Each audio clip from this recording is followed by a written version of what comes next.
Chamberí, Malasaña, Galapagar, Lavapiés, Torrejón de Ardoz, Argüelle, Usera, Majadahonda, Parla, Móstoles, Villanueva del Pardillo, Patones, Pozuelo de Alarcón, Brunete, Vallecas, La Moraleja, Morata de Tajuña, Salamanca, Usera. Aranjuez. Soto del Real. Cuando vengas a Madrid, chulona mía, voy a ser temperatriz de Lavapiés y alfombrar. 3 pasos a la izquierda, 3 a la derecha y vuelta. Así se baila el chotis. En el día de reflexión, tras una campaña tan bronca y radicalizada, vamos a apagar los megáfonos y a mutear los eslóganes para seguir los pasos y las vueltas que han dado para llegar a la política las 3 mujeres y los 3 hombres que aspiran a liderar la Comunidad de Madrid. Señorita, Madrid, Madrid, Madrid. Hoy, en la batalla por Madrid, el perfil más personal de los candidatos, porque no solo de programas se alimentan los votantes. Además, un último análisis sobre qué nos dicen los sondeos electorales y qué sorpresas nos pueden dar las urnas. Soy Montserrat Domínguez. Bienvenidos. Se piensa mucho en ti, por el sabor que tienen tus verbenas, por tantas cosas buenas que soñamos desde aquí. Vamos a empezar con los candidatos que se estrenan en este 4M. José Juan Morales, ¿quién es Mónica García, de Más Madrid? Te lo va a contar ella quién es de forma resumida y luego, si te parece, te lo amplío yo. Me llamo Mónica García, tengo 47 años, soy médica de la sanidad pública y quiero ser presidenta de la Comunidad de Madrid. La candidata de Más Madrid ha insistido durante toda la campaña en presentarse así, como madre de 3 hijos menores de 9 años, médica y ciudadana. En concreto es anestesióloga en el Hospital 12 de Octubre. De hecho, también ha repetido durante toda la campaña que ha pasado allí los meses más duros de la pandemia trabajando. Su principal afición desde que era joven es el atletismo, y además en múltiples disciplinas, desde correr los 800 metros a lanzamiento de jabalina, o también hacía 100 metros vallas. De hecho, tiene una gran marca en esta disciplina, 14 segundos y 77 centésimas, que no está nada mal teniendo en cuenta que el récord de España son solo 3 segundos menos. Quizá por ello, una de sus oficinas móviles principales está en la meca de los runners de Madrid. El Retiro es mi barrio de toda la vida, donde tiene una casa mis padres y donde he estado yo siempre, ¿no?, alrededor.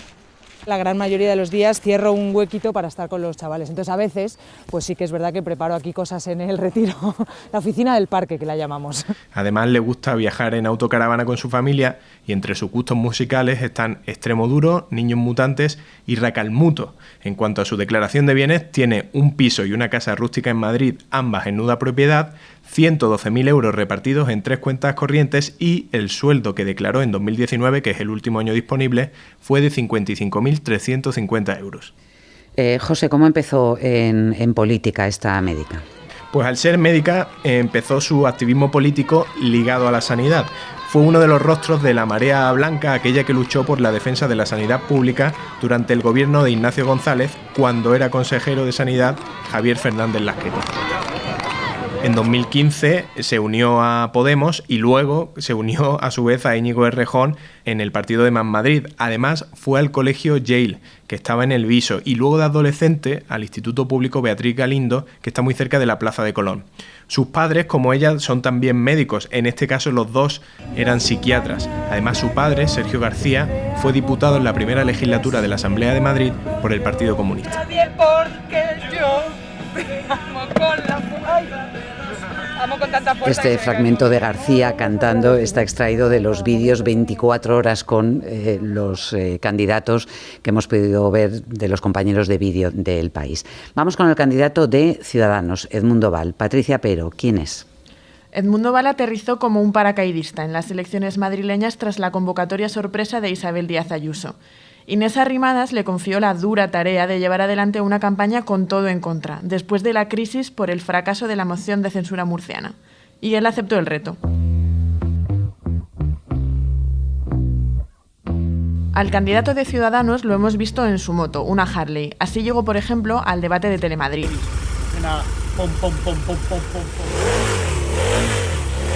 Esta moto la llamo la moto de Batman, una Val moto. Yo voy en moto siempre. Y también corriendo. Soy corredor de fondo, aguanto todo. Edmundo Val nació en Huelva en 1967, donde su padre, que era gallego, fue destinado como funcionario del Estado. Al poco de nacer Edmundo, el primero de los 3 hijos, la familia se trasladó a Madrid. Aquí estudió Derecho en la Complutense y a los 26 años se sacó su plaza como abogado del Estado. Y sí quiero poner de manifiesto que en este juicio se produce algo que es un punto de inflexión en la tramitación de los 3 asuntos del caso Gürtel que ya llevamos, y es... Fue el letrado en el juicio de la Gürtel, donde muchos le recuerdan por pedir una condena ejemplar. Algunos futbolistas como Messi o Cristiano Ronaldo también estuvieron en su punto de mira por fraude fiscal. En 2019 entró en política, se presentó en las listas de Ciudadanos por Madrid. Ese fue el año en el que el Partido Naranja pasó de 57 a 10 diputados. Val mantuvo su escaño tras la renuncia de Albert Rivera. Patricia, ¿y es cierto que su hijo ha anunciado que no le va a votar? Sí, ese otro Edmundo, que es su hijo, casi le roba el protagonismo en su campaña. Su hijo rapero de 22 años aseguró que no le iba a votar. ¿Dónde está Junior? Tengo 2 hijos, tengo un hijo que acaba de cumplir ahora 22 años y una hija que nada, el día 10 de mayo, cumplirá 20. Sí, yo soy abstencionista, entonces tengo claro que no voy a votar. Mi padre sabe que nunca he coincidido con él ideológicamente y aún así nos llevamos genial y debatimos de política y nos encanta. Yo sí soy votante de Ciudadanos. Quien habla es su mujer, ¿no? Ella sí que le va a votar. Sí, ella sí. Es una compañera de carrera con la que lleva más de 25 años. La familia vive en una urbanización al norte de Madrid, aunque tienen otra propiedad en la capital y además otras 2 en Segovia. A Edmundo Val no se le da mal lo de cocinar y asegura que se puede pegar hasta 2 horas en el mercado haciendo la compra. Es del Atlético de Madrid, friki de la informática y amante del rock.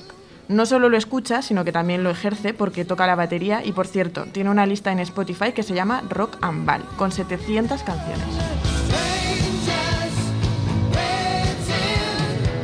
Turno para Pablo Iglesias, que no es precisamente un desconocido, pero sí la primera vez que le vemos en una campaña en Madrid.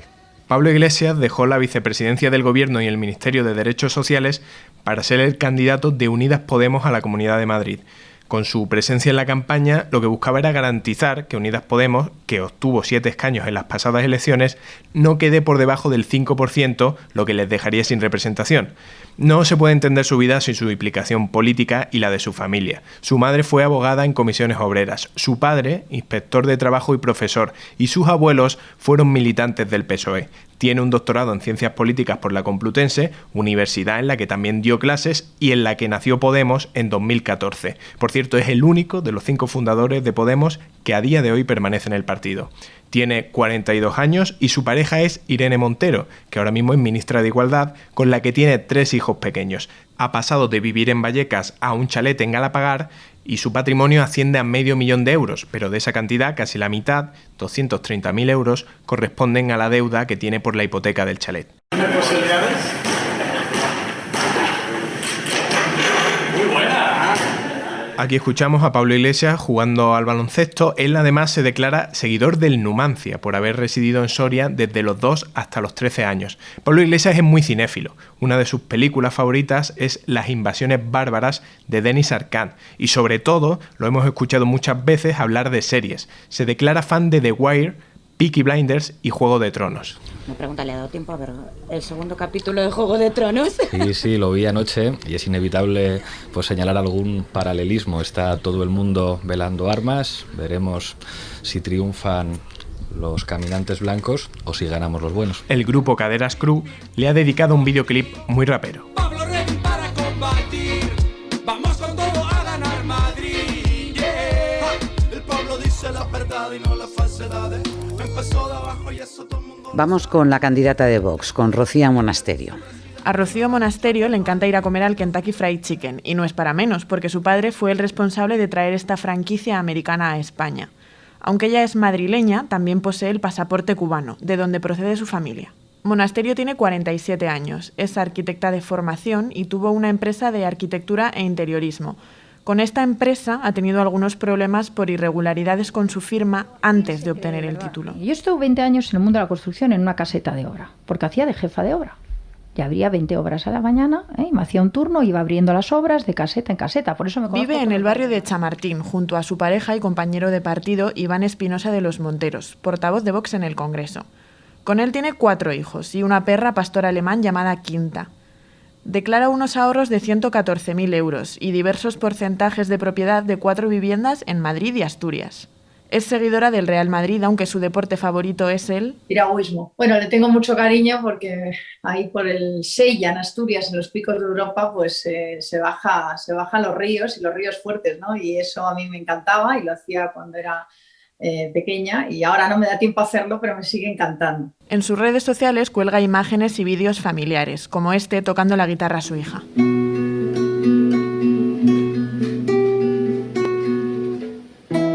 Turno ahora para el candidato del Partido Socialista, Ángel Gabilondo. ¿Quién es? Ángel Gabilondo nació en San Sebastián, tiene 72 años recién cumplidos, por lo tanto es el mayor de los candidatos, y él ha optado por definirse así en la campaña. Yo soy soso, serio y formal. Bueno, ya lo saben. ¿Qué le ha dicho? Es el quinto de 9 hermanos. Uno de ellos, a alguno le sonará, se llama Iñaki y le gusta la radio. ¿Qué va a ser más delito? ¿Que le hable de tú a un ministro o que le hable de usted a un hermano? A mí me gusta hablar con Iñaki Gabilondo de tú a tú. Bueno, por otra parte, a mí no me saldría hablar con Ángel Gabilondo de usted. Está divorciado de su primera mujer, con la que tiene 2 hijos, y convive con otra pareja desde hace 20 años, profesora de latín en la Universidad Autónoma, universidad de la que él mismo fue profesor de filosofía, catedrático y, por último, rector. Lo fue desde el año 2002 hasta el año 2009, y en los últimos años compaginó ese cargo con el de presidente de la Conferencia de Rectores. En 2009 abandonó esas ocupaciones porque el presidente Zapatero lo llamó para ser ministro de Educación, cartera de la que se encargó 2 años, hasta 2011. Tiene un brillante historial académico, como podemos ver, pero aún así dice que de las cosas que mejor se le han dado en la vida son planchar y jugar al fútbol. Es de la Real Sociedad, por cierto. Eres de la Real, pero tampoco recuerdas haber elegido, como eres de San Sebastián. Hay un aspecto de la biografía de Gabilondo que es muy curioso y es a lo que se dedicaba hasta 1979, ¿no? Sí, es que Ángel Gabilondo fue en su juventud el hermano Ángel, fraile de los corazonistas de San Sebastián hasta, como bien dices, el año 1979, cuando tuvo una crisis de fe. Así se lo contó a Pepa Bueno en 4 en 2015, cuando se presentó por primera vez a presidente de la comunidad por las siglas del PSOE. ¿Y tuviste fe? ¿Y fuiste fraile? Estuve unos años, de los 18, 19 hasta los 20 y tantos. Bueno, sobre todo fue una opción más vinculada a la educación, ¿no? Que era lo que me gustaba, ¿no? Y al compromiso. Esto es lo que me llevó en ese momento, probablemente lo que yo entendía así de la vida. Lo dejé, vi que no era mi camino. Otra cosa que llama la atención es que nunca ha tenido coche ni carnet de conducir. Entre sus gustos musicales destacan los Beatles y Caléxico, y en su declaración de bienes suma unos ahorros de 182.000 euros. Su retribución en la Asamblea de Madrid como parlamentario asciende a 76.000 euros brutos al año, y tiene 2 casas, una en Madrid y otra en Cádiz. A mí me gusta más la relación cercana, próxima a la conversación, que el show televisivo. Iñaki, un hermano mío, dice que soy un solitario social. No sé lo que quiere decir, que lo explique él, pero es interesante.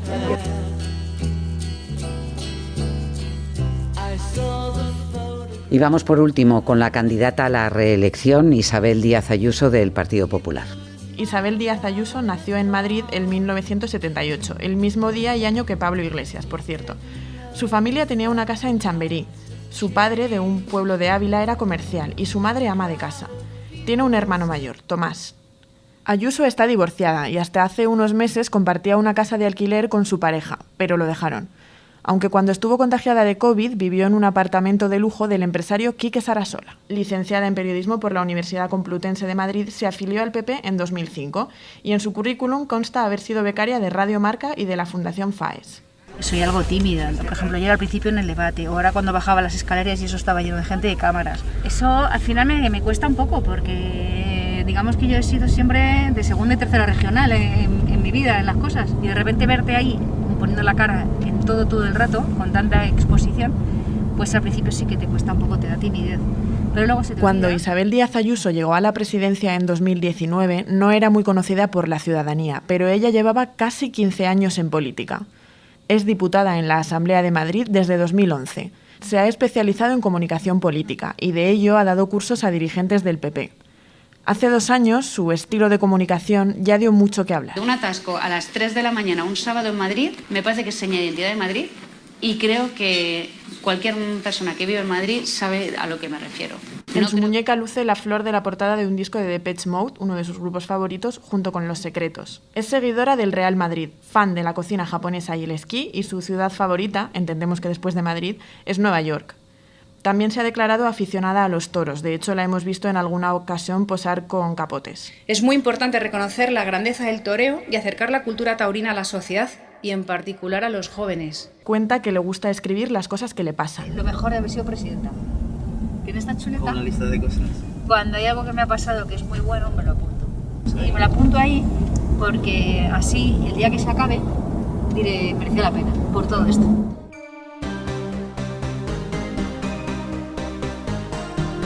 Y a pocas horas de que abran las urnas, un último repaso a lo que dicen los sondeos. Kiko Llaneras es analista de datos en El País. ¿Qué tal, Kiko? Hola, ¿qué tal? Muy bien. Cuéntanos qué sabemos de los sondeos, de lo que puede ocurrir mañana. Pues, en esencia, los sondeos hace las últimas 2 o 3 semanas de campaña se han movido poco. Básicamente hay un cierto consenso en que la suma de derechas, la suma del Partido Popular y de Vox, pues es la suma favorita a tener mayoría. Llevan 4 o 5 puntos de ventaja los sondeos sobre, digamos, la suma de izquierdas, y eso les da la posición de salida. 4 o 5 puntos de ventaja para el bloque de derechas, pero ¿con posibilidad de que el Partido Popular y Isabel Díaz Ayuso consigan mayoría absoluta o siempre contando con Vox? Muy difícil, las opciones de mayoría muy difícil. O sea, yo con estos números que hacemos, ¿no? De tomarlos de las encuestas, simular las elecciones 20.000 veces, teniendo en cuenta los errores que son más o menos normales, la probabilidad, ¿no? El número de veces en que el PP alcanza la mayoría absoluta, pues no llega al 5%, ¿no? O sea, sería, digamos, más difícil que una opción entre 20. Entonces, puede ocurrir, o sea, no es una imposibilidad, a veces estamos en imposibilidades, pero parece muy difícil. Lo más normal es que el Partido Popular necesite algún tipo de apoyo de Vox, ya sea entrando al gobierno, sin entrar al gobierno, eso es una discusión más política que no aritmética, pero necesitaría algún tipo de guiño de Vox. Ese es, digamos, el escenario ahora mismo central. Kiko, ¿qué ha pasado con el voto de Ciudadanos? ¿Eso los sondeos detectan también de manera nítida hacia dónde ha ido? Muy claramente que muy poquitos siguen en Ciudadanos, eso es como la primera clave, es llamativo, pero apenas el 10-15% de la gente que votó a Ciudadanos en 2019 dice que les va a volver a votar, que es una pérdida de votos brutal en 2 años. Y sí sabemos más o menos hacia dónde van, ¿no?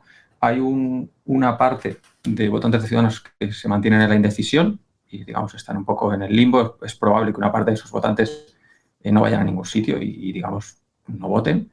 Y luego el núcleo, digamos, el porcentaje mayor de los votos de Ciudadanos están yendo al Partido Popular. Están yendo al Partido Popular masivamente. Hay unos poquitos que van a Vox, bastante pocos. Hay quizás un 3-5% de votantes de Ciudadanos, que no es tan poca gente, que van al Partido Socialista, pero el flujo mayoritario es al Partido Popular. Y recordemos que se quedó a 4 escaños del Partido Popular en las últimas elecciones, hace 2 años. Estuvo casi al borde del sorpaso, lo cual es una desaparición, si realmente no llegan al 5%, más que notable, ¿no? Sí, es un partido que estuvo, pues eso, cerca del 20% de los votos, es decir, casi 1 de cada 5 votos de los madrileños, y ahora mismo las encuestas le están dando 10 veces menos, 2-3 puntos. Es verdad que es un descenso avisado, ¿no? Porque desde entonces ya hubo unas elecciones generales donde Ciudadanos ya tuvo un resultado peor, se quedó en el 9% de votos, algo más en Madrid.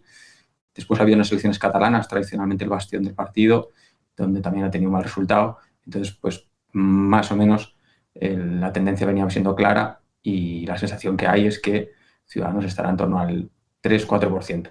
¿Hay todavía alguna posibilidad de que sorprendan a los sondeos y tuviesen representación incluso, pero son pequeñas? ¿Y hay alguna otra sorpresa que nos pudieran dar la realidad de mañana en las urnas respecto a los sondeos? ¿Algo que tú consideres más probable? Pues una sorpresa es la entrada de Ciudadanos, digamos, contra pronóstico, que sería relevante porque podría darse la paradoja de que un partido con el 5,1% de votos, que además es un muy mal resultado porque viene de números muy altos, pues le diese 7 escaños a Ciudadanos y que esos escaños fuesen decisivos. Parece poco probable, pero es haciendo lista de sorpresas la tienes que incluir. Y yo creo que la otra sorpresa es sencillamente que las encuestas se equivoquen. O sea, que ese momento de derechas que parecen observar, la mayoría de ellas, de un votante de derechas más movilizado, un cierto flujo de votos yendo desde izquierda a derecha, pequeño pero relevante, pues que esas señales, esos 2-3 puntos que la derecha saca sobre la izquierda, pues no estén ahí realmente, que haya un fallo en los sondeos y que nos sorprenda pues un resultado de la izquierda mejor de lo esperado y que les valga incluso para gobernar. En días como hoy es difícil imaginarlo porque llevamos 3 semanas o un mes hablando de que la derecha tiene ventaja, pero este tipo de errores ocurren.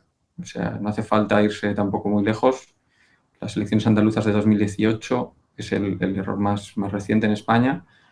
Las encuestas veían una situación de igualdad o incluso daban ventaja a la izquierda y lo que se produjo es una sorpresa al revés. Los partidos de derecha tuvieron un buen resultado y de hecho gobiernan en Andalucía y gobernaron por primera vez.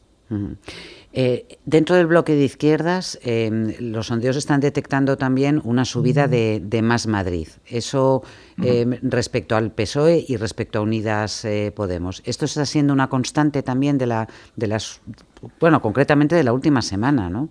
Sí, además lo vieron prácticamente todos los sondeos de la semana pasada, dieron a Más Madrid un resultado mejor del que traían y además es una tendencia más confiable porque viene un poquito de toda la campaña. O sea, en el último mes y medio, pues el PSOE empezó la campaña con el 27, casi 27% de votos y se ha dejado 5, está en torno al 22 en los últimos sondeos. Y Más Madrid ha hecho el viaje contrario. Empezó en torno al 11 y se ha ido elevando hasta el entorno del 16%.